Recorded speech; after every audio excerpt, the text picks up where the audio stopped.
친구.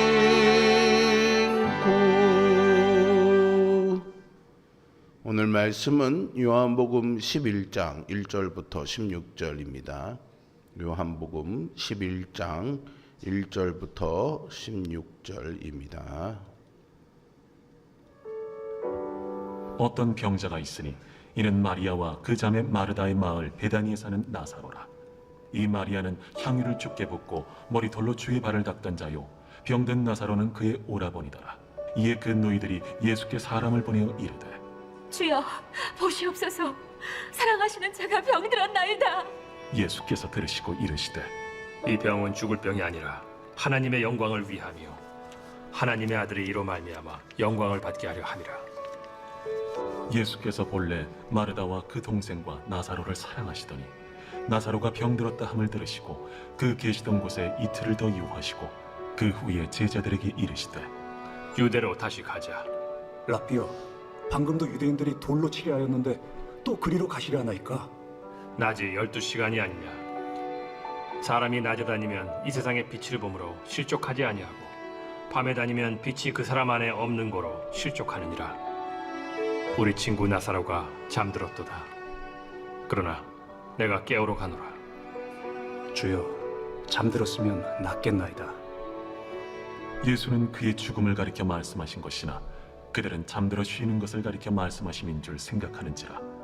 이에 예수께서 밝히 이르시되, 나사로가 죽었느니라.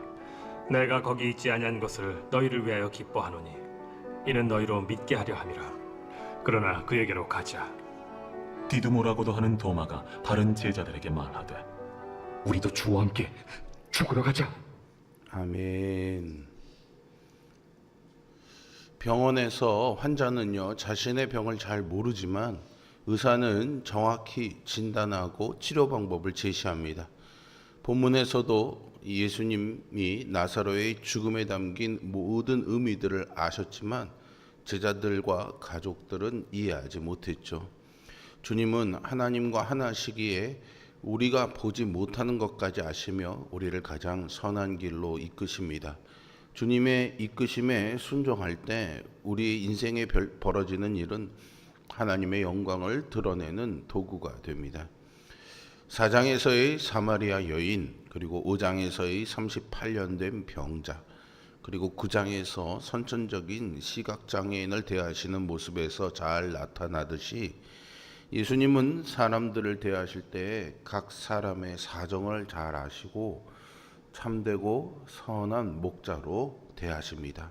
이 모습은 나사로를 살리실 때도 그대로 드러나지요. 요한은 나사로를 병자라고 소개하며 그 누이 마르다와 마리아 그리고 그 마을 베다니까지 함께 언급하고 있습니다. 이후에 마리아가 예수님의 발에 향유를 붓고 머리털로 닦은 일까지 미리 언급함으로써 마리아의 믿음이 특별했음을 알립니다. 앞에서 예수님의 제자들이 선천적 시각장애인이 누구의 죄 때문에 시각장애인으로 태어났느냐라고 물었는데요. 여기서는 나사로의 누이들이 사랑하는 자가 병들었음을 알리고 있습니다. 앞에서는 죄 없는 사람이 경험하는 장애와 사회적 차별의 문제가 다뤄졌다면 여기서는 주님께 사랑받는 자라도 피할 수 없는 병과 죽음의 문제가 다뤄지고 있습니다. 그러자 예수님은 나사로의 병 역시 하나님과 그 아들의 영광을 위함이라고 말씀하시죠. 우리가 경험하는 모든 고통은 주님의 영광을 드러내는 도구이며 결국 주님이 모두 극복하게 하십니다. 마리아와 마르다는 나사로가 죽어가는 위급한 상황을 예수님께 알렸습니다. 속히 오셔서 나사로의 병을 고쳐달라고 주님께 간절히 요청하지요. 평소에 예수님이 나사로를 사랑하셨기 때문에 두 자매는 주님이 당연히 소식을 듣자마자 한 걸음에 달려오시리라 기대했습니다. 하지만 예수님은 사랑하는 나사로가 병들었다는 소식에도 이틀을 더 머무시죠. 이를 본 제자들은 어차피 크고 위험한 병도 아니고 베다니는 유대인들이 많기 때문에 위험하므로 이곳에 계속 머무시고 계시는 것이다 라고 생각했습니다. 그러나 예수님은 이틀 후에 유대로 다시 가자고 하시죠. 그러니까 사실 예수님이 머무시고 지체하신 것은 유대인들의 위협 때문이 아니었습니다. 예수님은 사람이 낮에 다니면 실족하지 않고 안전하다 하시며 당신이 아직 잡히실 때가 아니기에 유대인들을 두려워할 필요가 없음을 암시하십니다. 그러나 밤이 되면 사람이 실족한다는 말씀으로 당신이 배신당하고 잡힐 때가 다가오고 있음을 드러내시죠. 예수님은 영광을 나타내시기 위해 나사로가 죽을 때까지 기다리셨습니다. 이처럼 우리 눈에는요, 주님의 역사와 도우심이 늦어져 보일 수가 있습니다. 하지만 주님은 가장 적절한 때, 가장 영광스러운 방법으로 우리의 모든 문제들을 해결해 주실 것을 믿습니다. 예수님이 오시지 않는 이틀 동안 마리아와 마르다는 나사로가 죽어가는 것을 지켜봐야 했습니다. 두 자매는 이 긴박한 상황에서 이틀이라는 시간을 일부러 지체하신 그 예수님을 이해할 수 없었을 것입니다.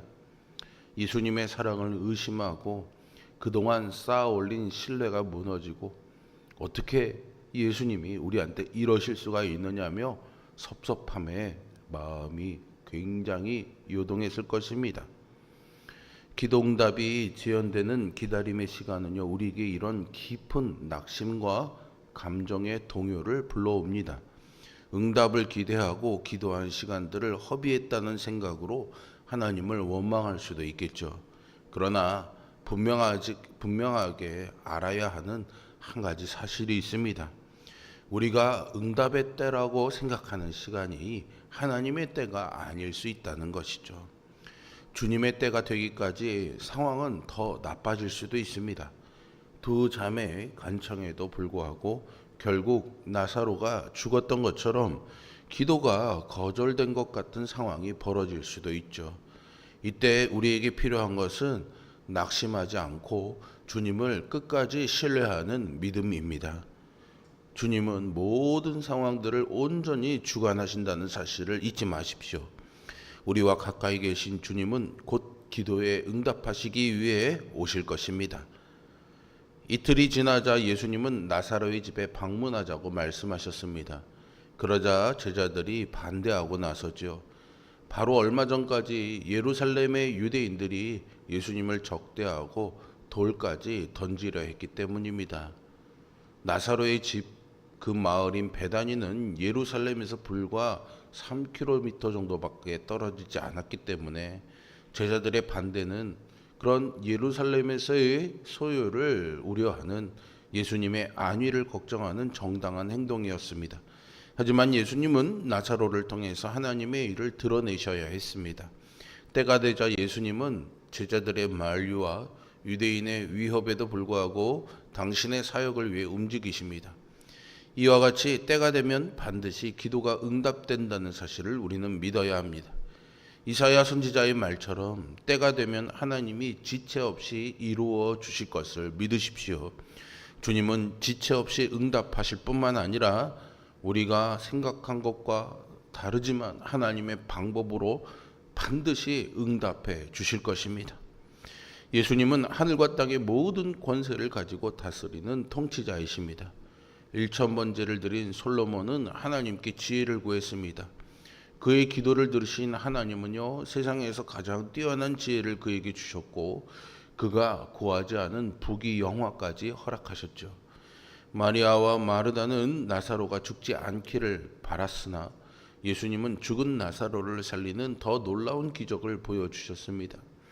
하나님은 그분의 시간에 우리가 상상한 것 이상으로 우리의 기도에 응답하시는 분이시니 그분을 신뢰하며 그분께 간구하기를 멈추지 마십시오.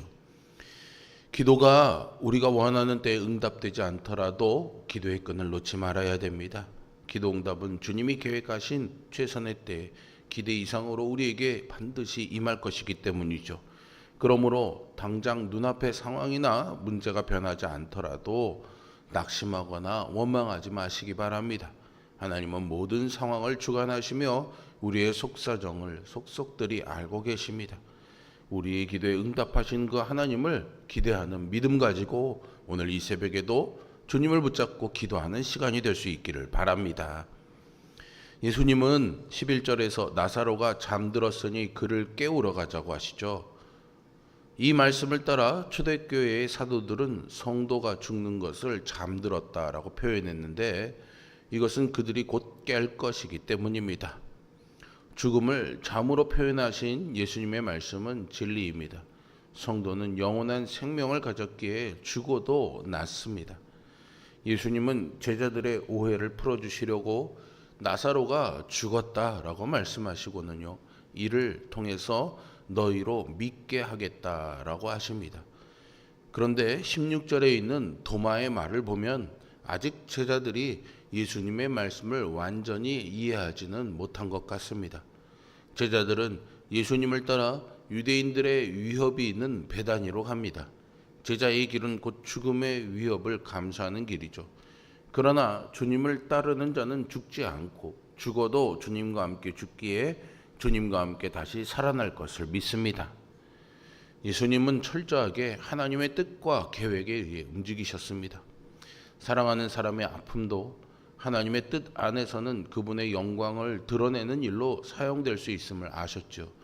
오늘 우리도 모든 것을 합력해 선을 이루시는 그 하나님을 신뢰해야 하겠습니다.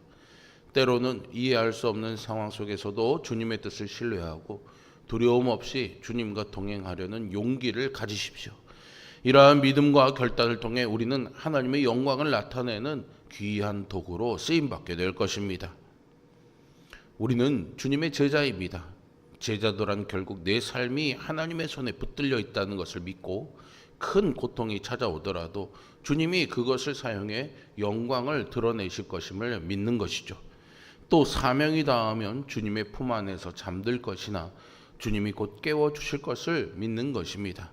또한 주님처럼 세상에서 가장 가치 있는 것, 이웃에게 영원한 생명을 주기 위해 대가를 지불하는 것입니다. 우리가 이러한 마음을 가지고 매일 주님과 동행하며 살아갈 수 있기를 주님의 이름으로 축복합니다. 기도하겠습니다. 선한 목자 되신 나의 주, 나의 하나님, 이제 우리에게 주신 이 귀한 말씀을 가지고 믿음 가지고 소망 가지고 살아가려고 합니다. 늘 우리는 질병과 죽음과 우리의 삶을 위협하는 여러 두려움과 불안들로 사로잡혀 휩싸여 있습니다. 주님, 그러한 가운데 오늘 이 말씀을 통해서 우리가 죽으나 죽는 것이 아니요 예수 그리스도에서 산자같이 살 수 있다는 믿음을 가지고 용기 내어 살아갈 수 있게 우리에게 믿음의 확신을 더해 주시기를 간절히 구합니다. 간절한 절박한 그 기도에 우리가 원하는 대로 응답하지 않으셔도 하나님의 선하신 뜻과 큰 계획 안에서 하나님이 하실 일을 하나님이 하신다라는 믿음을 가지고 그 믿음 붙잡는 우리 될 수 있도록 기도하는 시간이 되게 하여 주시옵소서. 그리고 늘 우리의 입술이 그저 내 눈에 보이는 것, 내 욕심에 채워지는 것, 내 감정이 해소되는 것, 내 마음과 육신이 편한 것에 목적을 둔 기도가 되지 말게 하여 주시고 하나님의 뜻이 이루어지는 것에 나의 기도에 소망이 닿아 있도록 하나님의 뜻이 담겨진 말씀을 내 안에 주시고 그것을 이해할 수 있는 성령님의 역사하심과 도우심을 구합니다. 그래서 세상 사람들이 보지 못하는 알 수도 없는 하늘의 비밀을 품고 그 비밀을 위해 살아가는 우리 모두가 되게 하여 주시옵소서. 언제나 하나님의 때에 맞게 하나님의 방법에 맞게 우리에게 기도에 응답하시고 역사하실 그 하나님을 소망하며 사는 우리가 되기를 간절히 구하오니 하나님 우리와 함께하여 주시옵소서. 오늘 혼례를 치르는 가정 위에 함께하여 주시고 새로 출발하는 그 가정이 하나님의 인도하심과 복 가운데 서로 맞잡은 손을 끝까지 붙잡고 살아갈 수 있도록 하나님 함께하여 주시고 이를 축하하게 오가는 성도들의 발걸음을 안전하게 지켜 주시옵소서. 예수 그리스도의 이름으로 기도